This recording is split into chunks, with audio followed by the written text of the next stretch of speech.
A look at that story then of police forces losing £25 million annually.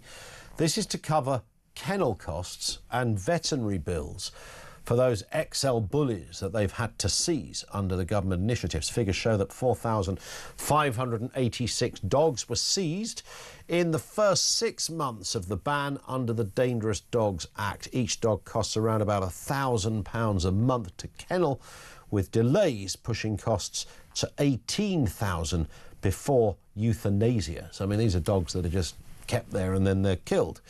Let's speak with Mike Neville, retired Scotland Yard Detective Chief Inspector. Afternoon to you, Mike. Good afternoon, Ian. When you think that £25 million, how many police officers that could fund, it's an absolute scandal, isn't it? That I think what happens here is too often the people in Parliament, they set laws. They brought in the Dangerous Dogs Act in 1991, very quickly, very poor piece of legislation. And they bring these things in and then they expect the police just to clear up the mess. That's exactly what's happened, isn't it? You know, nobody ever said when they were working this out and trying to get a response on the dangerous dogs issue, well, actually, there's going to be a cost implication to this. We've got to staff it, we've got to build staff, we've got to look after them, there's vets bills, there's all sorts of other things. I mean, you might have thought that would have been top of the list on the agenda that day. I would have thought so. But what struck me, though, they're claiming that it costs £1,000 a month. Yeah. To look after one of these dogs. I mean, where are they? In the Savoy? Ritz.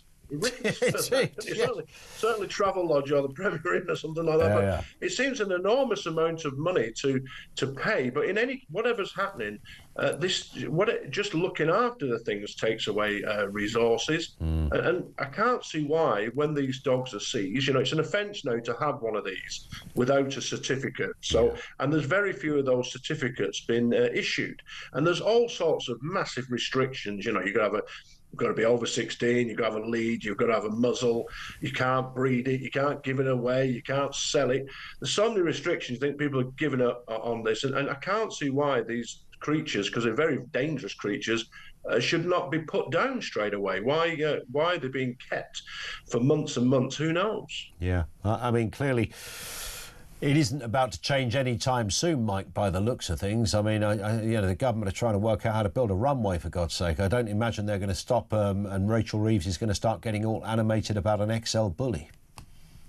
Well, you would think the police would be you know, really looking at how they can make these things quicker. I mean, what struck me is the sadness of this is that I was reading in the Police Scotland, there was a poor police dog, you know, one of those brave hounds that helps and protects us and catches burglars, had a broken pelvis, and because it was going to cost you know, a few £1,000s to treat the poor creature, they put it down after all the training. So. Wow. It sort of sums up the country, that the goodies get the bad thing and the baddies get all the good stuff. It's just, that to me sums up Britain. Indeed it does. On that point, Mike, thank you as ever. Mike Neville, he is retired Scotland Yard Detective Chief Inspector, knows what it looks like around the world of policing.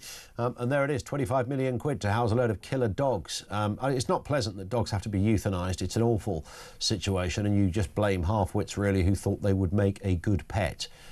Something that, just by definition of its size and strength and possible temperament, because, you know, I know people have only owned these kind of what are called dangerous dogs all their lives and said never turned, never did. Loved the kids used to rest on its back and used to take him around a room. It showed nothing but love, did our Nasher, and I'm sure it did. But you don't know if it's going to be that one moment when it gets the hump. And that's it, really, in a nutshell. There's no use people saying, well, no, but look, no, our dog is lovely.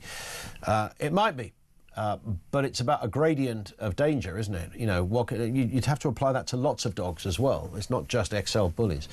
I've said it before, if I have a row with my cockapoo, it got into a punching match between the two of us, hypothetically, obviously, I'm the winner every time. I'm the winner every day of the week of that one, OK? I'm going to win that battle. I'll probably win against a Labrador as well. I might struggle against an Alsatian, but certainly if those other ones, you know, if you put an XL bully in the ring, there's only one winner if it's you and them, right? You ain't coming out of that thing.